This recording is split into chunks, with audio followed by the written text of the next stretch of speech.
আসসালামু আলাইকুম বন্ধুরা, কেমন আছো সবাই? আশা করি সবাই ভালো আছো, সুস্থ আছো। আলহামদুলিল্লাহ আমরাও খুব ভালো আছি, সুস্থ আছি। সোনালী রান্নাঘর উইথ ভিলেজ ফুড চ্যানেলে তোমাদের প্রত্যেককে স্বাগত জানাই। আজকে আমি তৈরি করেছি সোয়াবিন আলুর একটা সুন্দর রেসিপি, যে রেসিপিটা ছোট থেকে বড় সবাই খেতে পছন্দ করবে, আর ভাত রুটি মুড়ি সবার সঙ্গে খাওয়া যাবে। তো চলুন দেখে নেওয়া যাক আজকের এই সেরা রেসিপি।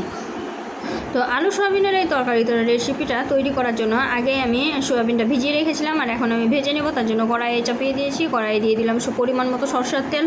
তেলটাকে একটু গরম করে দিয়ে দেবো সোয়াবিনগুলো। জলগুলোকে ভালোভাবে ঝরিয়ে নিয়েছি, তারপরে কিন্তু সোয়াবিনটাকে আমি ভালো করে ভেজে নেব। তো সোয়াবিনগুলো দিয়ে দিয়েছি, এখন লাল লাল করে ভেজে নেব। আর এই সোয়াবিনগুলো কিন্তু খুব ছোট ছোট সোয়াবিন, আর খেতে কিন্তু খুবই সুস্বাদু হয় এই সোয়াবিনগুলো। তো দেখতেই পাচ্ছেন আমি সোয়াবিনগুলোকে লাল লাল করে ভেজে নিচ্ছি। আমি ভেজানো দেখাইনি, অনেক বড় ভিডিও তৈরি করলে সবারই দেখতে সমস্যা হয়, তার জন্য কিন্তু আমি যতটুকু মেন ততটুকুই দেখাই। তো সোয়াবিনটা প্রথমে ভেজে তুলে নেব, আর এদিকে আমি আলুটাকেও সেই ফাঁকে কেটে নিয়েছিলাম, আর আলুটাকেও কিন্তু ছোট ছোট করে কেটে নিয়েছি। তো এই তো সোয়াবিনটাকে আগে আমি ভালোভাবে নাড়াচাড়া করে ভেজে তুলে নিয়ে আলুগুলোকে ভেজে নেব। তো এখন আমি সোয়াবিনগুলোকে লাল লাল করে ভেজে নিচ্ছি, আর দেখতেই পাচ্ছেন খুব কম পরিমাণে তেল দিয়ে কিন্তু সোয়াবিনগুলোকে আমি ভেজে নিচ্ছি।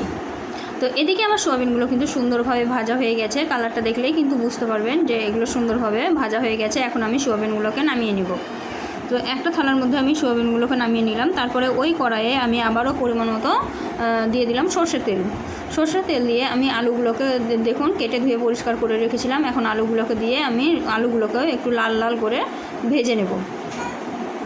তো আলুগুলো কিন্তু ভালোভাবে ভেজে নেবেন। এই তো আমি আলুগুলো কিন্তু সুন্দর কালার আসা পর্যন্ত ভেজে নিয়েছি। এইভাবে আলুগুলো ভাজলে কিন্তু খুব তাড়াতাড়ি সিদ্ধ হয়ে যায়, খেতে কিন্তু খুব ভালোও লাগে।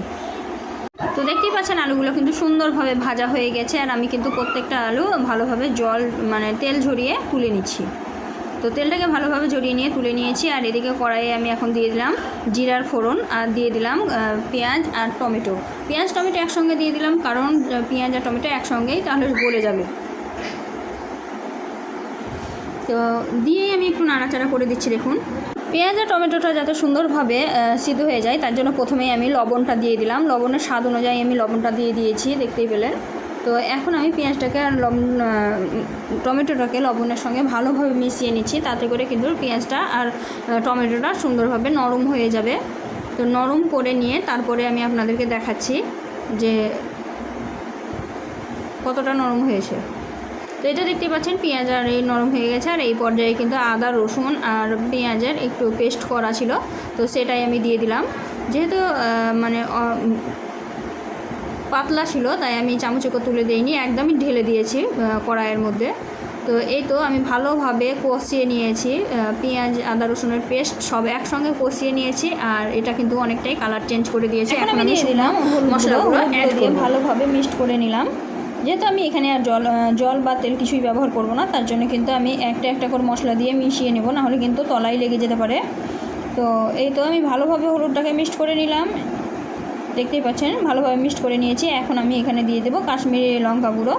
যেহেতু আমার বাড়িতে ছোটো একটা বাচ্চা আছে, বাচ্চাটাও খাবে, তো তার জন্য আমি কিন্তু নর্মাল যে লঙ্কা গুঁড়োগুলো হয় সেগুলো কিন্তু আমি ব্যবহার করি না, কাশ্মীরিটা ব্যবহার করি, তাহলে বেশি সুন্দর হয় দেখতে, আর অল্প অল্প ঝাল হয়।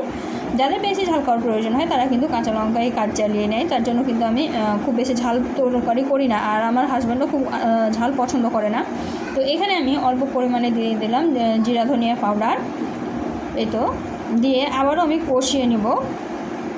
তো এই যে মশলা রেখেছিলাম সেই আলু সোয়াবিন দিয়ে দিলাম, একদম তেল ছেড়ে দিচ্ছে। আর এখানে যেহেতু আলু সোয়াবিন দুটাই কিন্তু ভাজা আছে, তো এটাকে কষাতেই কিন্তু বেশি সময় সিদ্ধ করতে হয় না। তো এখন আমি আলু সোয়াবিন দুটোকে ভালোভাবে কিন্তু কষিয়ে নেব মশলার সঙ্গে, একদম গায়ে লাগা লাগা মাখো করে ভালোভাবে কষিয়ে নেব, তাহলে কিন্তু কালারটাও দেখতে সুন্দর হয়, আর খেতে কিন্তু মারাত্মক সুন্দর হয়।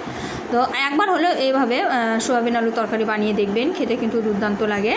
আর যদি আমার রেসিপিটা ট্রাই করেন, আর যদি ভালো লেগে থাকে অবশ্যই একটা লাইক শেয়ার কমেন্ট করে দেবেন। আর এই ধরনের আরও নিত্য নতুন রেসিপি পাওয়ার জন্য আমার চ্যানেলটিকে অবশ্যই সাবস্ক্রাইব করে রাখবেন, পাশে থাকা বেল আইকনটিকে প্রেস করে দেবেন। আর আমার ভিডিওগুলো যদি ফেসবুক থেকে দেখে থাকেন তবে অবশ্যই আমার ফেসবুকের পেজটিকে ফলো করে রাখবেন।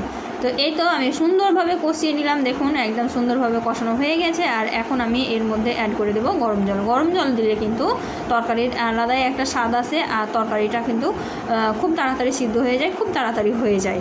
তো এই তো আমার তরকারিটা কষানো কমপ্লিট, এখন আমার জলটা দেওয়ার পালা। তো দেখতেই পেলেন আমি অল্প পরিমাণে জল দিয়েছি, খুব বেশি পরিমাণে জল দেওয়ার দরকার নেই, যেহেতু দুটোই ভাজা ছিল তাই। তো ঢাকা দিয়ে সিদ্ধ করে নেব। তো ঢাকা দিয়ে আমি 5 মিনিট মতো রান্না করে নিয়েছি, আর দেখুন কত সুন্দর একটা টেক্সচার এসেছে। এরকমই থাকবে, এর থেকে বেশি কিন্তু মানে করব না, সিদ্ধ করব না। হয়ে গেছে, এখন আমি এর উপর থেকে ধনিয়া পাতা ছড়িয়ে দেবো।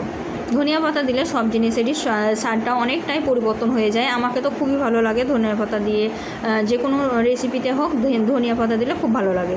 তো এখন আমি ধনিয়া পাতাটাকে দিয়ে একটু নাড়াচাড়া করে আবারও একটু ঢাকা দিয়ে দিব। ঢাকা দিয়ে লো আঁচে একটু রেখে দেবো, তাহলে কিন্তু কালারটা টেক্সচারটা আরও সুন্দর আসবে। তো এই তো আমি এখন ঢাকা দিয়ে দিলাম। ঢাকা দিয়ে 2 থেকে 3 মিনিট আমি রেখেছিলাম। তারপরে আমি আর দেখাচ্ছি আপনাদেরকে, দেখুন কত সুন্দর হয়েছে। দেখুন এটা ভাত, রুটি, পরোটা, মুড়ি যার সঙ্গেই খাবেন জাস্ট জমে যাবে। দেখুন এখন আমি আপনাদেরকে একটা প্লেটে পরিবেশন করে দেখাচ্ছি, দাঁড়ান। তো এই তো আমি প্লেটে দেখাচ্ছি, দেখুন। তো দেখতেই পেলেন কত সহজেই কত সুন্দর করে আমি কিন্তু সোয়াবিন আলুর তরকারিটা কিন্তু রান্না করে ফেললাম। তো মাছ মাংস যেদিন থাকবে না সেই দিন যদি এইভাবে সোয়াবিন আলুর তরকারি রান্না করেন তাহলে কিন্তু মাছ মাংস দরকারও পড়বে না। তো এই তো একটা প্লেটে আমি নিয়ে নিয়েছি, আর এখন আমি উপর থেকে ধনিয়া পাতাটা ছড়িয়ে দিলাম। তো আজকের রেসিপিটা এই পর্যন্ত। যদি সবারই ভালো লেগে থাকে অবশ্যই লাইক, শেয়ার, কমেন্ট করে দেবেন। আর এই ধরনের আরও নিত্য নতুন রেসিপি পাওয়ার জন্য আমার চ্যানেলটিকে অবশ্যই সাবস্ক্রাইব করে দেবেন, পাশে থাকা বেল আইকনটিকে প্রেস করে দেবেন। এখন আমি বিদায় নিচ্ছি, খুদা হাফেজ।